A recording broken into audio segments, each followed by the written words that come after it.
8, 7, 6, 5, 4, 3, 2. Welcome, Game 3 of the World Series. It's an ugly, ugly loss for the Astros. 7-0 is your final. Astros losing to the Phillies. Jason Bristol, former Major League scout, Jeremy Booth.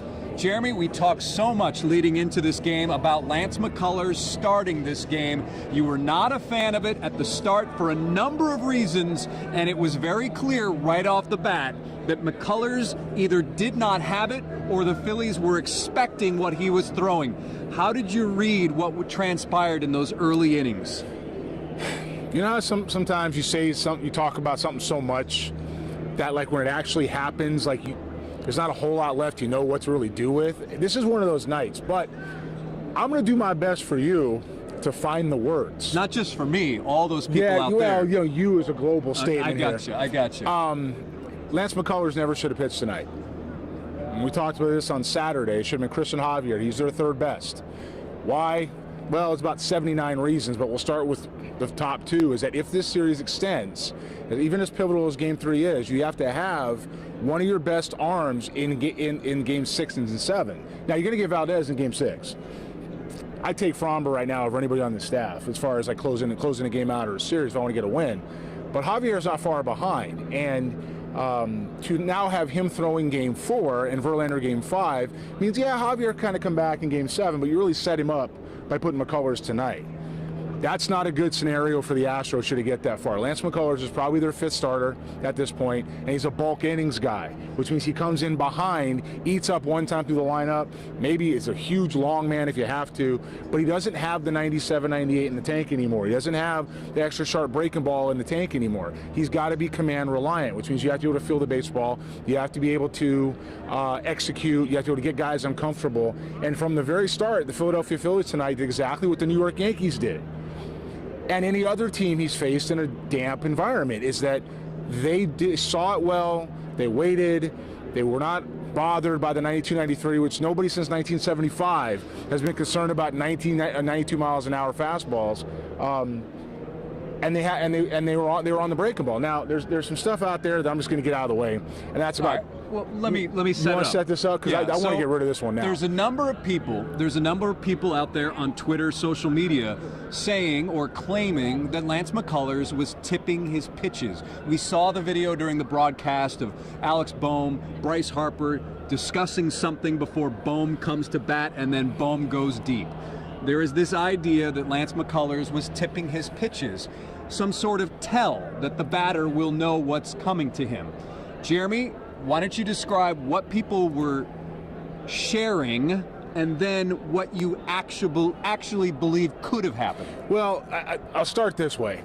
Every time something happens with a pitcher in this type of environment, World Series or whatever, we're looking for a reason besides the fact that he just didn't execute. We're always looking for some kind of, this tip, that tip. He was tipping. He wasn't the right guy to pitch tonight. He didn't have his stuff, which we talked about ad nauseum. Now, the tell that somebody put on Twitter was a legitimate movement, but it was in his knees and his hip. You don't have time to see that, look down at somebody's knees and hip as a hitter. It's imagine like I'm looking at you in the face, and then also I look down at your shoes. Like, I don't have that much time to find the ball again and release point. Now, what Lance did have was he had a tempo problem. He was very slow. He was very methodical because he didn't have his feel of the baseball. He didn't have his good stuff. So if you don't have your stuff, you don't feel the baseball, you're going to be slow and methodical because you're trying to get some kind of tempo to execute, and that's what he did. Now, in that type of tempo, then you have time to see maybe a knee or something turning because he's loading up for something else. It has nothing to do with the actual knee, though. You don't have time to figure that out. So there's people running around with that on Twitter, but the reality is Lance McCullers had two good innings, the fourth and the fifth, which prompted Dusty Baker, by the way, by his own admission, to leave him back out for the third time through the lineup. But the fourth and the fifth, if anybody else was noticing while they're so busy focused on this knee, what you saw out of Lance McCullers was carving. He carved the Phillies up, right up in those two innings. Why? Got the ball back on the mound, got the ball back on the mound, got the ball back on the mound, finished his pitches, had some intent because he finally had some rhythm going, and he carved through them. If he's that guy and gets these guys to swing outside of the strike zone, that's fine, but that wasn't what he was. Now, I can promise you this as well. The Philadelphia Phillies targeted this game. Yep. I'm not telling you how I know that, Yep. and I'm not telling you when I found out. Yep. What I am telling you is that I knew before this series started, well before this series started, that the Philadelphia Phillies were targeting Lance McCullers. If you get one on Verlander, you get it. If you get one on Valdez, fine, you get it. But you're not expecting that. You don't want to take out 1 and 2. You got to get 1 out of those 3 games. You need to go get 3, 4, and 5. So they were going to try to get Javier, bearing down on him, and they were definitely bearing down on Lance McCullers. This is one they thought they could get, and this is why. So Lance McCullers again, the 3rd inning, 2 strikeouts and a ground out. He threw 11 pitches in that inning. The 4th inning, he threw 10 pitches, a ground out to start, a fly out, and then another ground out.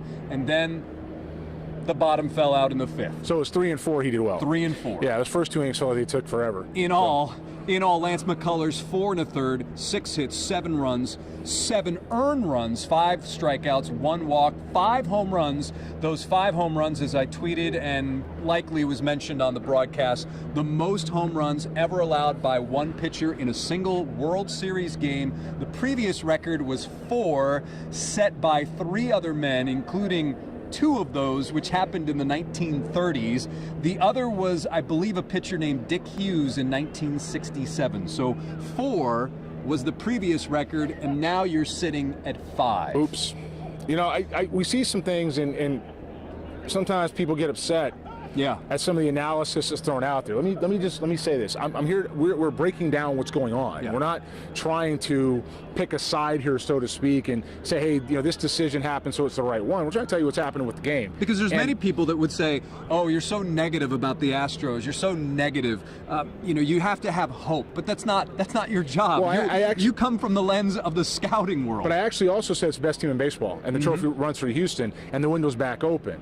When you're going to be fair and you're going to be direct, you talk about how talented the team is, you talk about the strengths. This very simply was a mistake by the Astros throwing Lance McCullers tonight. I said it on Saturday, I said it on Sunday, I said it on Monday, and I said it today. And while you get to this point, you have to be in a situation where now you've lined everybody up. You don't have a choice. You got to roll with it. But Christian Javier should have thrown tonight. Now, interestingly, they did throw somebody tonight, actually 2 guys. 2 guys. But one person tonight who I'm glad they remember was on the roster.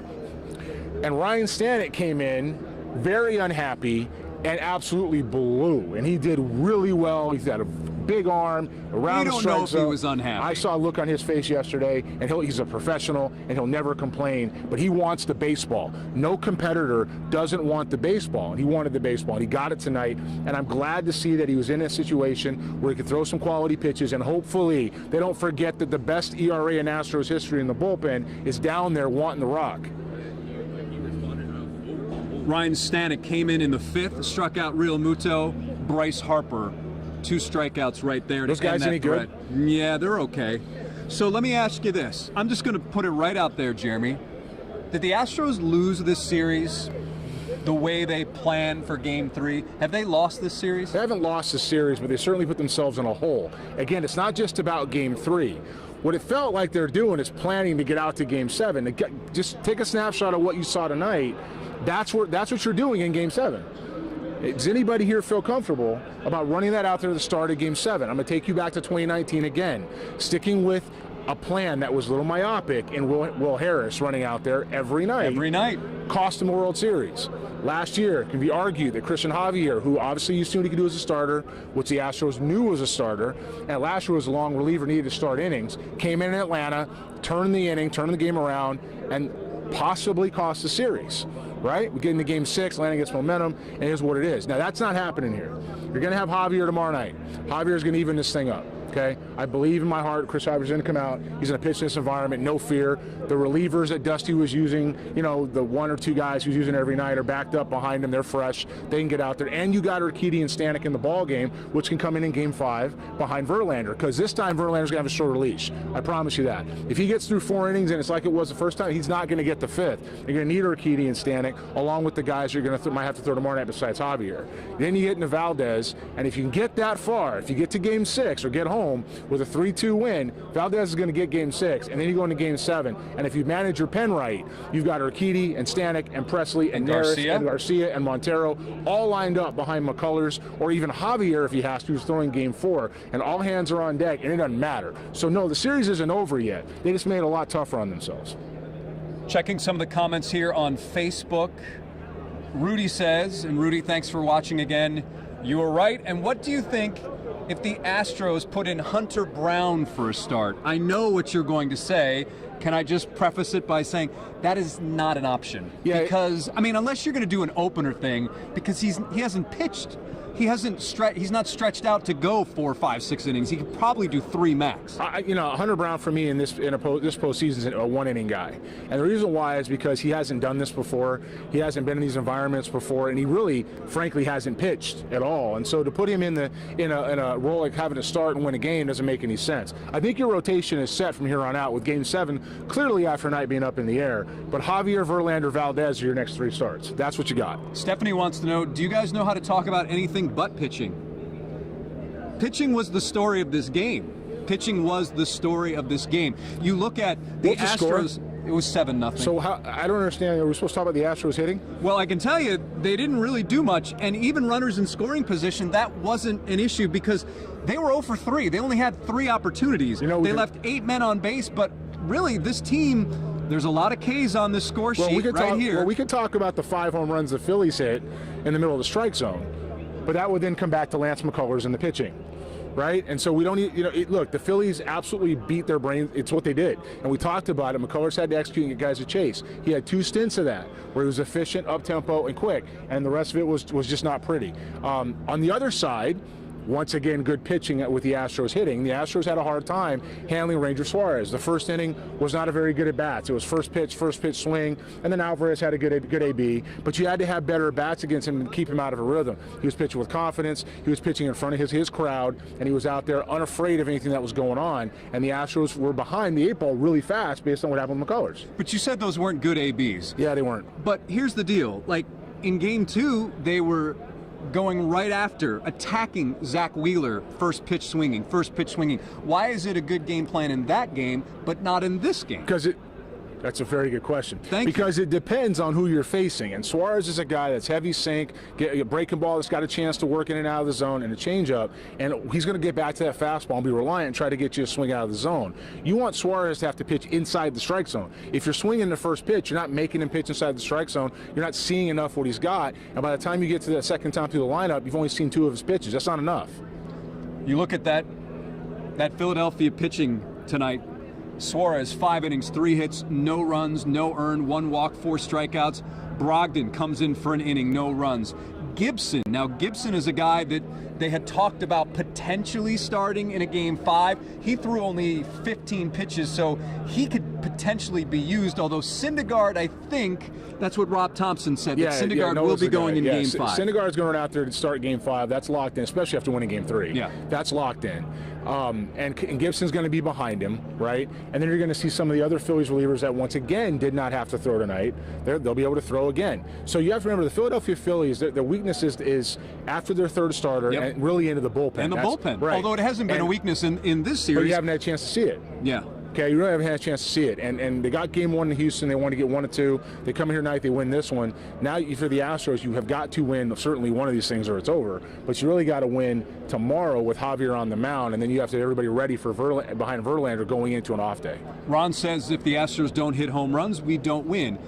That's pretty much all of baseball these days. But the Astros, when you look at the big picture, they're actually one of those teams that really has done a good job this season of manufacturing runs compared to, say, the Yankees, and that's why the Yankees are sitting at home and the Astros won the AL pennant. Yeah, the Astros are a very good baseball team. They're a very good hitting baseball team. They're a little bit of a throwback in some of the ways they do things, and they're very much analytically driven as well from a good side of understanding tendencies and how they need to maximize pitch selection and approach. Now, that said, the Philadelphia Phillies on the other side are a good mistake-hitting team. And we talked this from the beginning. They're not a great hitting team. They're a good mistake-hitting team. And there were 5 mistakes made tonight that found their way into the seats. So when you're talking about hitting versus mistake-hitting, good pitching will always beat mistake-hitting. Good hitting has a chance against good pitching, okay? And the Astros will always have a chance every night they run out there. They're still the best team in baseball, but they're not playing like it right now because they're down too fast as far as what's going on and they're throwing away ABs. That's tonight. Had 2 off days. Tomorrow they'll come back. Javier is going to pitch well. It is going to happen. And then we'll see what happens in Game 5. Rhonda says, all about pitching, ? We scored 0 runs. You can't win with 0. Yes, but the whole idea is to keep the other team at bay so that you can get into their bullpen, the Phillies bullpen, which is probably one of the weaker parts of that team, and then you can chip away and start scoring some runs. I don't know. I'm not quite sure what the average runs in Major League Baseball was this year. I want to say it's still always somewhere around 3, maybe 4. All right. So that means Philadelphia Phillies almost doubled you. That was a touchdown and an extra point. All right. So that means if you're going to come back on the Astros side, you score 6. You're doubling the Major League average. It's just a guesstimate, but you're doubling the Major League average, and you're still losing. You've got to keep these guys. And Dusty even said, "Oh, I'm going with Lance. Keep the ball in the ballpark." No. And so if that's happening, it doesn't matter what you do, especially when you're down that fast. You're playing defense as a hitter right from the beginning. When you look at this Astros lineup, David Hensley was inserted, his first start in a World Series game. 1 for 3. He did have that single in the second. And here's another thing. The Astros did have, I don't want to call them rallies, but maybe they did get some traffic on the bases, but the problem was each time they did, Jeremy, it was with 2 outs. You look at the second inning, 2 quick outs, and then Yuli singles, and then Hensley singles, and then in the 5th inning, you had 2 outs, Chaz walks, Maldonado singles, and then Jose pops out to first base. So it's hard to do much damage with 2 outs. Typically, it can be done. I'm not saying it can't be, but it's hard to do it when you have 2 outs. Compare that to the Phillies. What do they get? A leadoff walk from Schwarber to start the game, and then Bryce Harper goes boom. Second inning, you've got the leadoff home run, and right like that, you're down 3-0. Yeah, the thing about David Hensley, the thing about David Hensley is that Trey Mancini, as much as he is a platoon split guy right now. At this point in his career, I mean, great. Had a couple of really good, good years with the Orioles. We'll just leave it there. Yeah.